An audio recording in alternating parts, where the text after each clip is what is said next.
চুরি কে করেছে? চাকরি চুরি কে করেছে? মুখ্যমন্ত্রীর আবারও সাংবাদিকদের উপর গোসা। এই গোসা কিন্তু পুরনো নয়।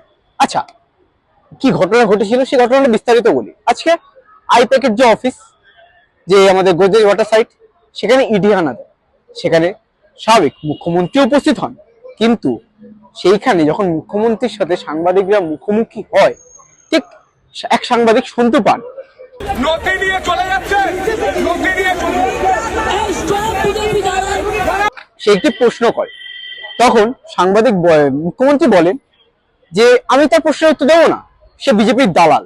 মানে এমন ভাবে দাগিয়ে দিলেন যে প্রশ্নের কোনো আর মানে দাঁড়ালো না। এই যে মানে যুক্তিযুক্ত প্রশ্নগুলোকে যখন করা হয়, তখনই মুখ্যমন্ত্রী কেন এরকম ভাবে একটা দলের মানে কি বলবো অংশ হিসেবে প্রত্যেকের মানে সাংবাদিক মহল বা সাংবাদিক যারা থাকেন তাদেরকে দাগিয়ে দেন।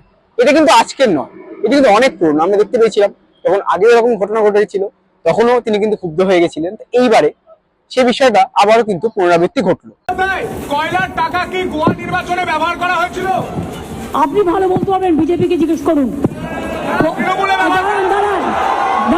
শুনতে পান ঠিক আজ নয়, আগেও যখন সন্দেশখালী মামলা হয়েছিল তখন তিনি ওখানে প্রশ্ন করায় তাকে কিন্তু অ্যারেস্ট করা হয়।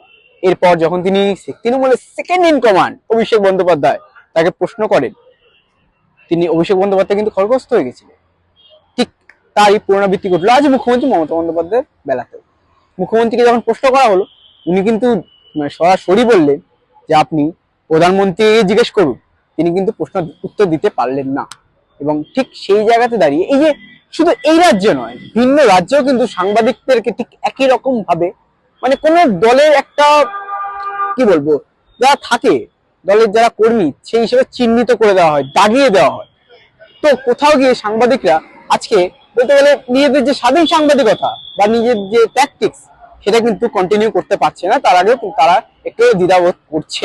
কয়লার টাকা অমিত শাহ ব্যবহার করেছেন, অমিত শাহ ব্যবহার করেছেন, রাজনাথ সিং ব্যবহার করেছেন, জগন্নাথ চট্টোপাধ্যায় ব্যবহার করেছেন, শুভেন্দু অধিকারী ব্যবহার করেছেন।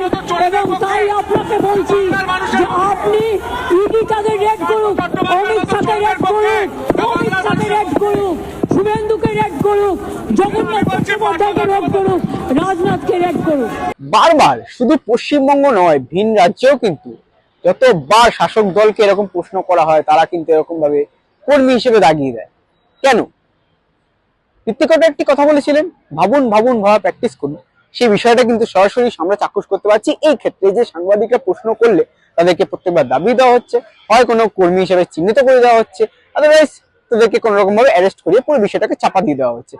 যতই বিজেপি করুন হবে না কো জয়, দিনে দিনে হবে আপনাদের ক্ষয়। আর বাংলা দালাল, আর বাংলা দালাল। আপনারা এতক্ষণ ধরে দেখছিলেন বেঙ্গল লিবার্টি। চ্যানেলটি ভালো লাগলে অবশ্যই লাইক করুন, শেয়ার করুন, সাবস্ক্রাইব করুন। পাশাপাশি www.bengalliberty.com সেখানে আপনারা আরো খবর আপনাদের জন্য সাজানো রয়েছে, আপনারা দেখতে পারবেন। পাশাপাশি আমাদের যে মেন ভিডিও সেকশন সেখানে যান, ওখানে বিস্তারিত এই সংক্রান্ত খবর আপনারা দেখতে পারবেন। অসংখ্য ধন্যবাদ।